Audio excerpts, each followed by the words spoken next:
Texas boxing scene here with the champ, all the way from Laredo, Texas, Gateway City, Jennifer Lozano.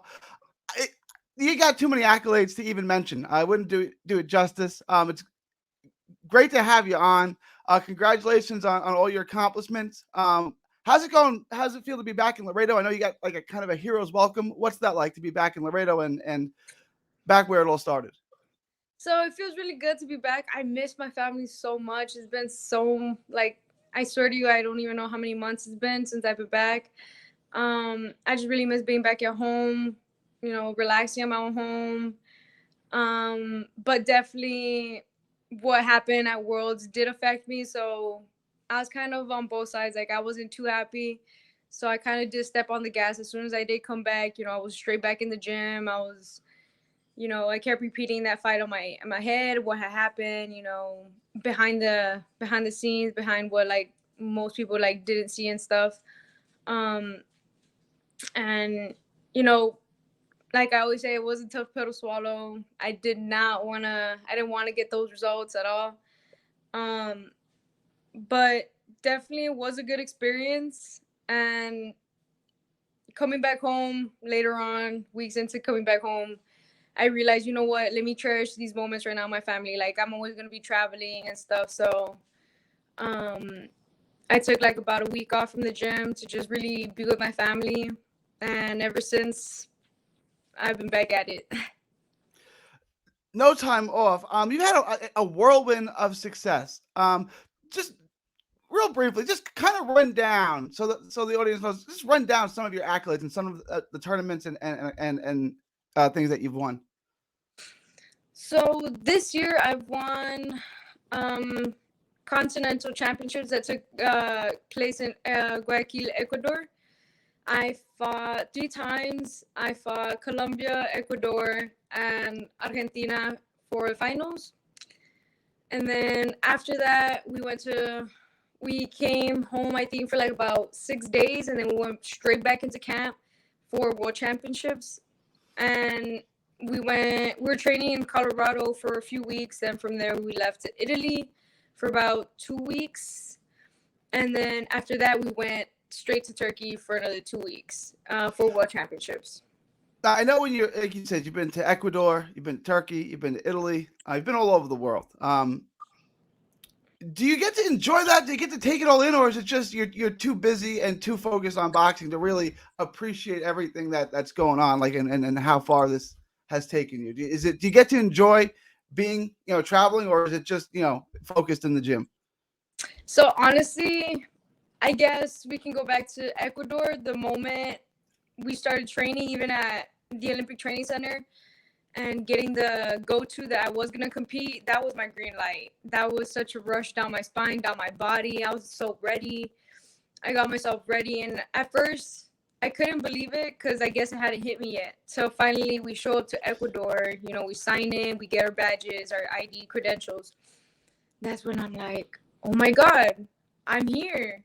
I made this. Like, if you would have told me I would have been out here with Team USA on Team USA fighting for a gold medal in continental championships to become the best of the best with the best of the best in other countries, from other countries, I wouldn't have believed you. I would have been like, me? Are you kidding me? Like, come on. But, it happens so fast. Things change so fast that I just had to adapt as fast as I could. Um, Being in other countries, definitely that's where all the hard work hits. That's where I did cry a couple times, while even being in Ecuador by myself, just feeling proud of everything I had accomplished to get to one simple place, which is Ecuador. And being going from Ecuador back to OTC, and the other countries, even in Italy, I couldn't believe I was in Italy. So yeah, we do, well, at least I do, partake in the experience, everything. I take it all in. I make sure I take pictures, and it's just an unimaginable feeling and something I can't even explain because it's so unreal, but it feels amazing. I want to talk to you about that, right? Obviously, those who don't know, there's a really lively boxing scene in Laredo. Laredo is city, about 150,000 people, but it's got one of the best boxing scenes and one of the best boxing cultures and community anywhere in the country. So talk to us a little bit how you got started in boxing and like where did that passion come from and how did you get your start? So I started boxing at the age of I started training, I'm sorry, at the age of 9. In a different gym besides that, from the one I'm with right now. I started training somewhere here down in the south side, and it was because I would always get bullied. I was a very, very, very overweight kid. I would always get bullied, picked on. I'd fight in the streets, literally on my way home, walking home. And I just wanted to lose weight. I got tired of people walking all over me. So I joined this gym. They taught me the basics. After about a few 8 months, maybe 6 months of being there, I started losing weight and I wanted to really, start competing. I was 10 at that time already. So then I went up to the coach and I told him, with my mom by my side, like, I want to compete. And he had said no, because girls can't box, girls don't know how to box, and you're still, too big to box.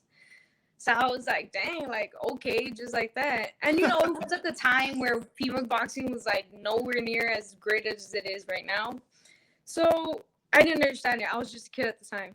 So my mom just looked at him and was like, okay, like, just watch, you'll see. And we left. I continued with different sports to continue with my health, basket, soccer, track, country, all these other sports. But it wasn't the same at all. I didn't feel like if we lost, it was a loss. It was just like, okay, like, because it was always a team. Get me? Like, if I lost, we all lost. So finally I found Boxing Pride, the one that I'm with right now, with both Michelle and Eddie Vela, who are my coaches. And within a couple months that I joined their gym, one of their classes that they give, they asked me, they were like, hey, do you want to be in our, amateur team to compete? And I jumped right on it. I was like, yeah, of course, definitely. And ever since, I've been with them.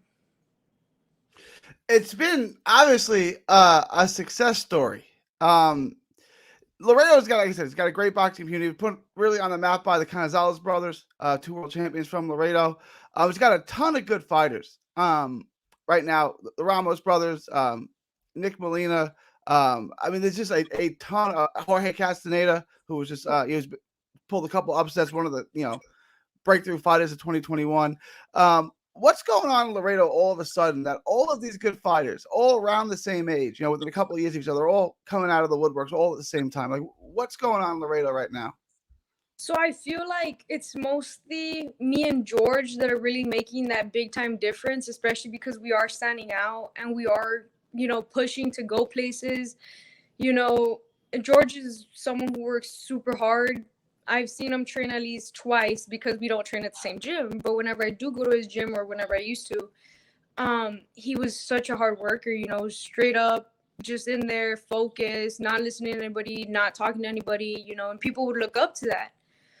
So me, in the female side, I wanted to promote that. I wanted to promote that even a female in a very machista city where that's not really seen or supported by, like, you can still make it. You just got to push and put some of your part in. So I feel like all these boxers from Laredo who are up and coming, or who, just stayed in the shadows for a bit, are now up and coming, saw me and George doing something and, getting this part, like, oh, this is what we did, this is where we went, this is our success, over the news and stuff.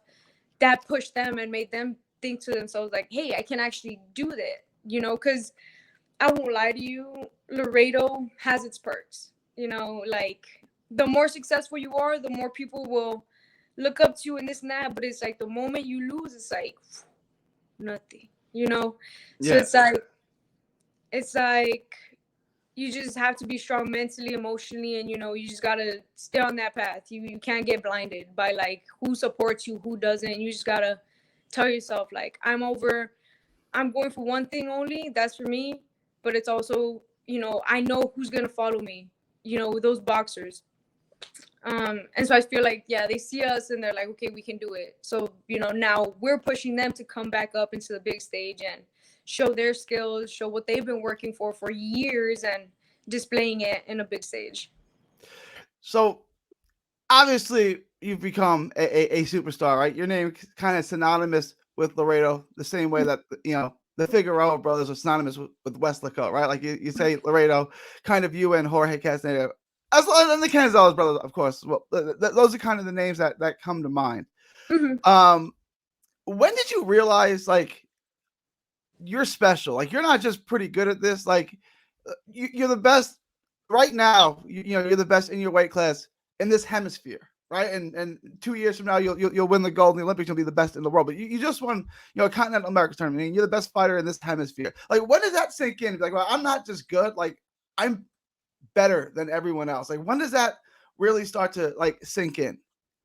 So I've never really thought to myself like, oh my god, I was born with a gift. I mostly trusted my ambition, my hunger, and my hard work, throughout years, because it wasn't an easy road. It was definitely had ups and downs, from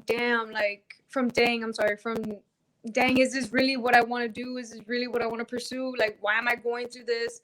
So many thoughts throughout the process that, like I said, if you would have told me I would have been here 6-8 months ago, I would not have believed you, because there's so much going on in line and like in my life that I was like, dang, like I just don't see myself, and so when it actually hit me, like that I have potential to actually be a gold medalist in future tournaments, Olympics, Worlds, etc., was when I won my first gold medal internationally in Ecuador. I sat down and I cried, and I was in the restroom actually after my fight. We get to a hotel.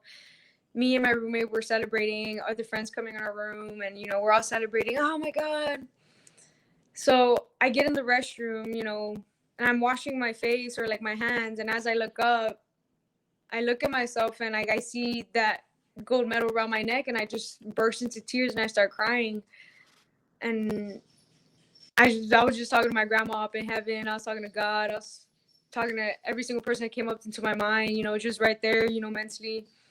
And that's when it sank in. That's when I was like, wow, like, this is why I work hard. Like, this is why I put myself through so much crap, or like through so much hell throughout training, because of moments like this. Like, this is why it's worth it. This is why all those tears, all that blood, all that sweat, all those times that my body just couldn't even get up to train anymore, or like I was just so exhausted and sore from training and training and training, or cutting weight and all this stuff, and all the sacrifices I had to make and leaving my family. you know that's why it's worth it. That's why I do it.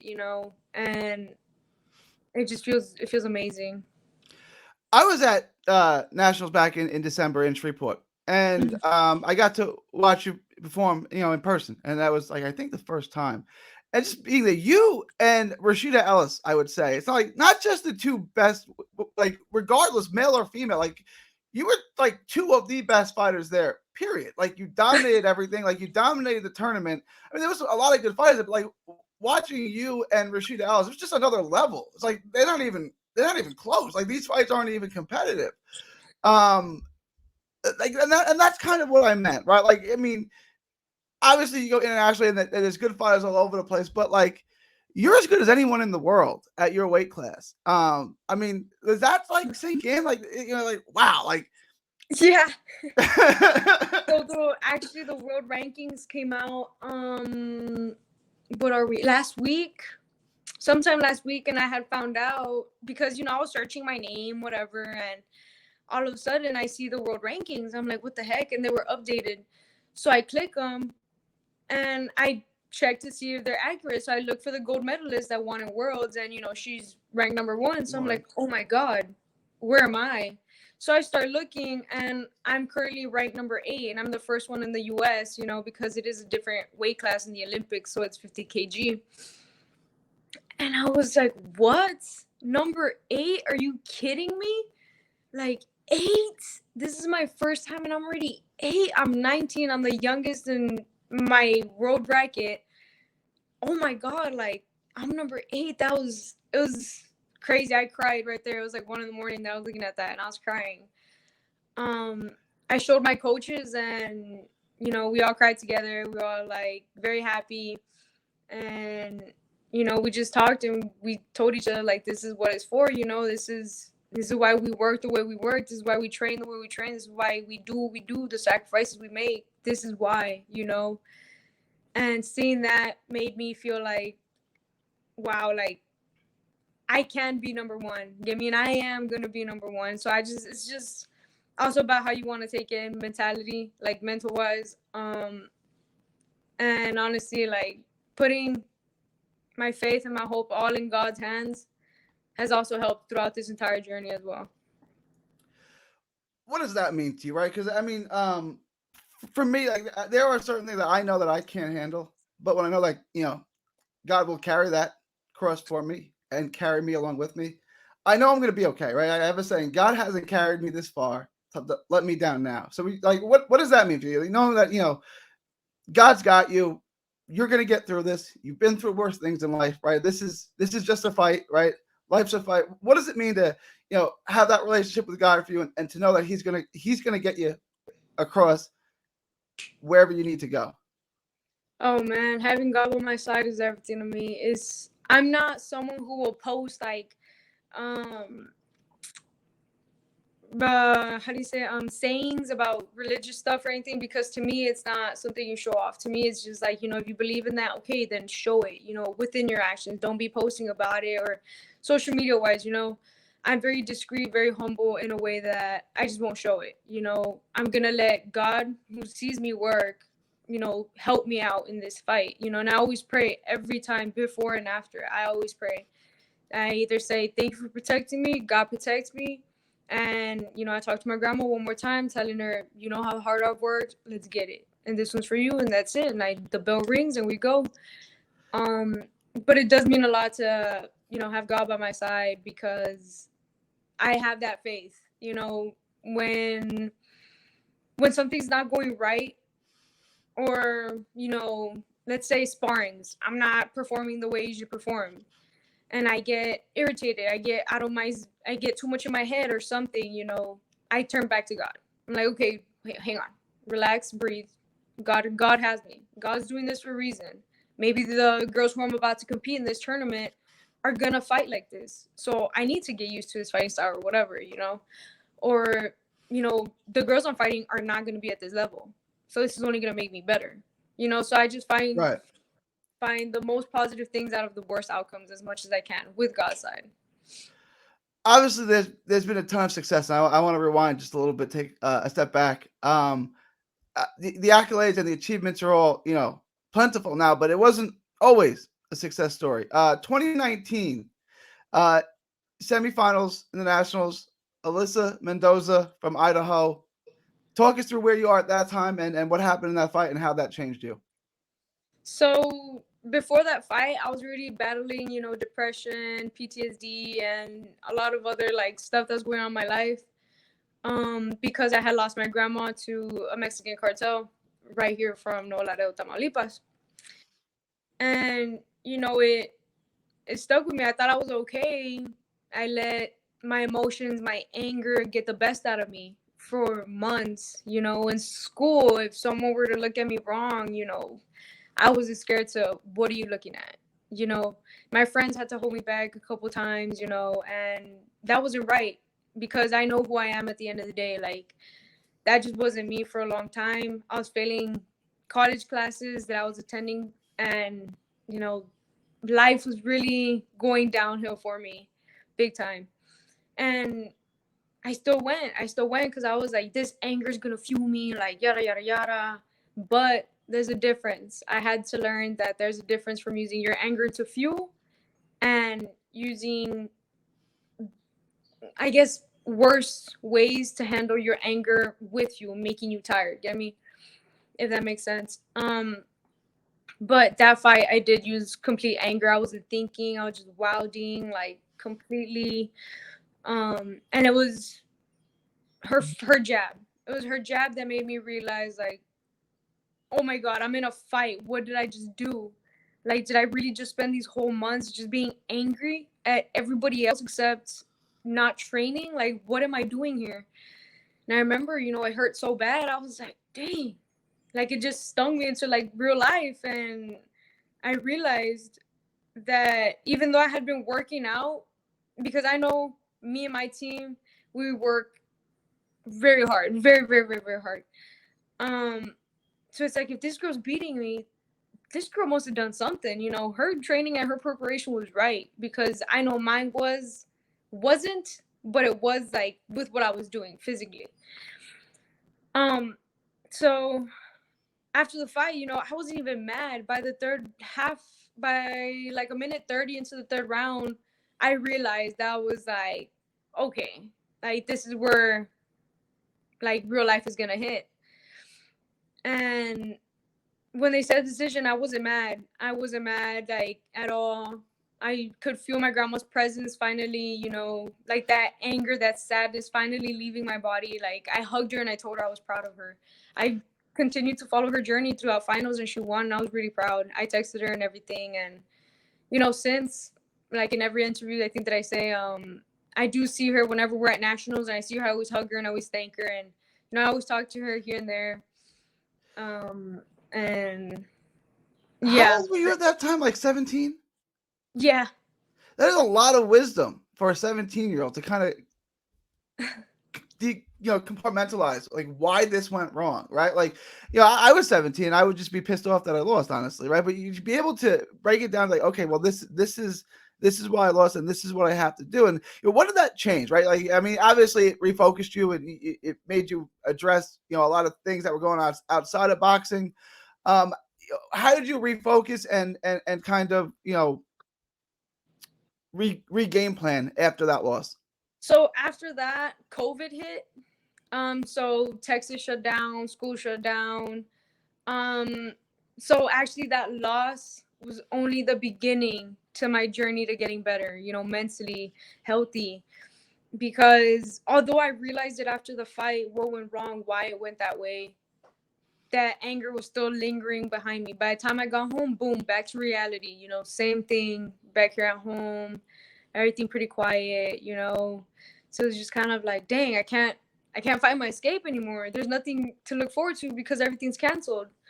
So for about, I think, like a year and a half, I stopped boxing because there was no shows and because of COVID.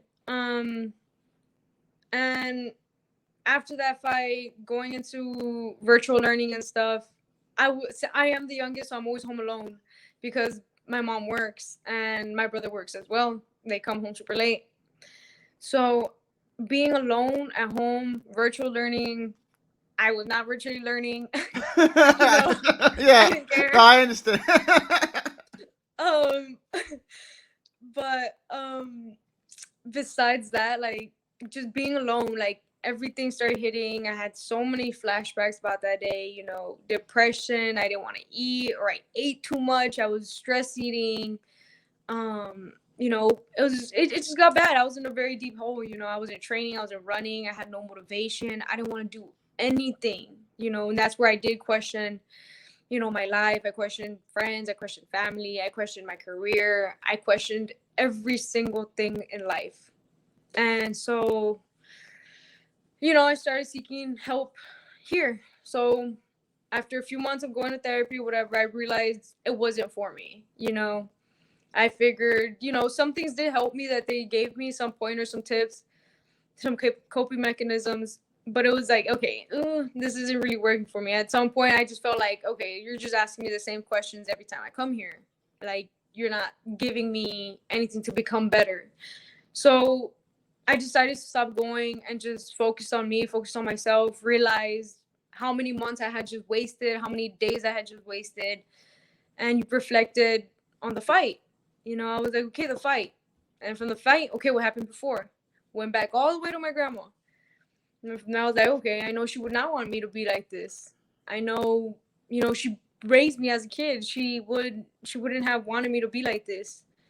Um, and I start, you know, finding the positive outcomes. I was like, okay, at least it happened then and not now, you know, during COVID where I really wouldn't be able to see her at all. Um, you know, at least it happened then and like not right now where she couldn't even be in our own home, you know. Right. So I started trying to find small little openings for supportive things to really just keep me forward. Till finally gyms started opening back up, and then I started running. I started being focused, and my coach too. My coach was like, "Okay, are you sure you're ready? Like, we're gonna, push with everything we have." I was like, "Yeah." Boom! As soon as I said that, we have a fight. To February something of 2021, I think, and it was with Sierra Martinez. At the Dickies in the Dickies Arena and some private show, and the Poly Ayala show. Um, I lost. I was very mad because I had been training for like 2 3 months. Not for that fight, but just training. And I had to go up. I think 2 weight classes or a weight class up. So I wasn't used to that weight at all. And when I lost, I felt better. I didn't feel like when I did with Alyssa. I just told myself I wasn't gonna feel this way again. I was gonna make sure that this time, if I was gonna go to the gym, it was not to waste time. It was to strictly be on the bag, perfecting whatever I messed up on, perfecting, and if I already perfected that, perfect anything else I could just to be good at it. Make sure I just don't feel that way ever again. And if I do, it's because that person was just a better boxer. But even then, I know how to take a loss. Like if I know someone has worked harder than me, I'll feel it in the ring. I'll feel it in the punches. I'll feel it in the ring. If I just don't feel that, if I feel like I no, like I won or whatever, which is rare or is really never, then I won't like yeah, I'm not gonna back down for sure. I wanted to ask you that. I read something because I've seen the fight, and I thought you won clearly. I thought you won, fairly wide. Thank you. In Ecuador, when you won the gold medal, you said you were surprised that you got a unanimous decision. During that fight, did you not feel like? Cause I thought you won. I thought you won clearly. I mean, it was a good fight, but I mean, I clearly thought you won, and so did the judges. Have you gone back and changed your mind on that, or like why did you feel like, or was it just you know why did you feel like you weren't winning that fight when like everyone watching it from home or there, like they all had you winning wide? Like why did you think it was closer than that? So actually, I don't know what it is, but when I'm in the ring, that day that I was in the ring, I remember till this day, like um she had hit me a couple times with that hook. Like she just had that sidestep, and that's how she was catching me with. So I was like, dang.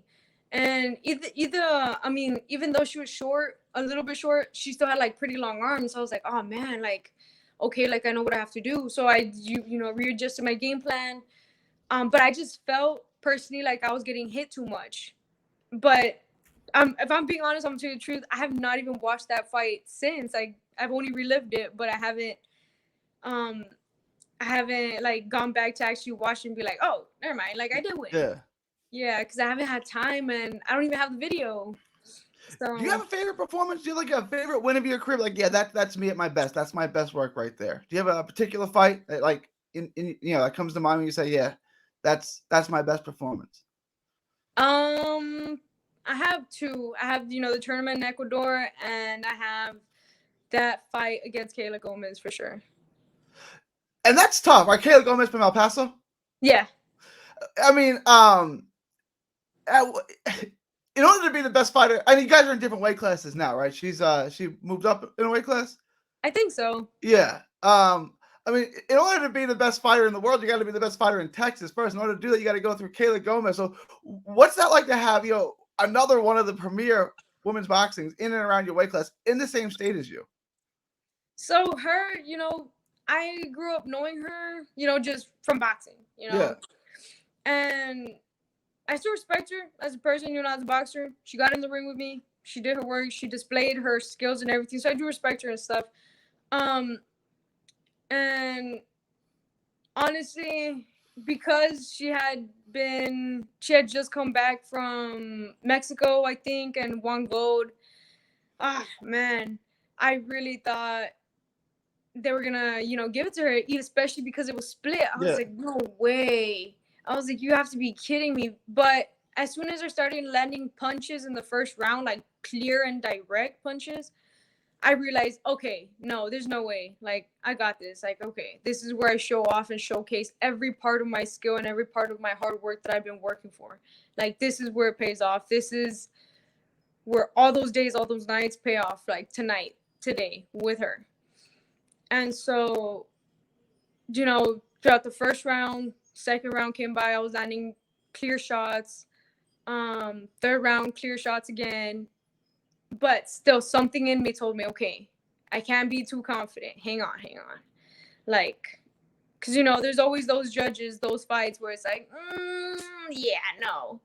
So we were you get some bad judges in the pros, and the amateurs, you really get some judges. You don't know what they're looking at. Like, yeah. I've seen judges like, really?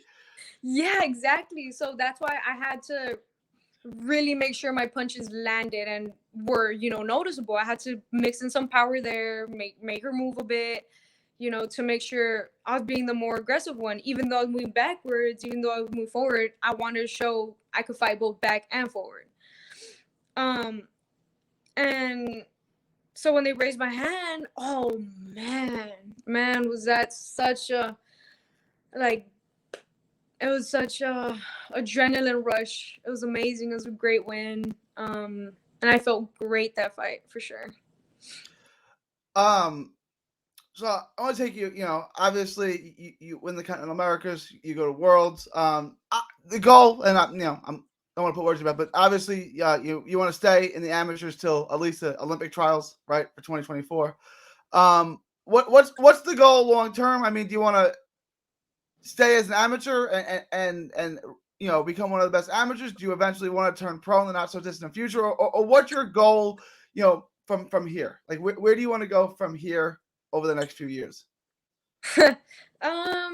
I do want to go to 24. That is the goal right now. 24. I don't really care who I have to go through or who's in my way. I'm willing to work as hard as I can to get them out of the way, to continue moving forward and get an Olympic gold medal, in 2024. After 24, I am planning on turning pro. And I know throughout the years, there's been some confusions. A lot of people thought I was going pro at some point because I wasn't being as active on social media, or something had really happened. That a lot of people, when they were speaking about on my name, they kept saying I was going pro, or like they weren't going to see much about me in the amateurs, but that wasn't true. I'm definitely going pro after 24, and even if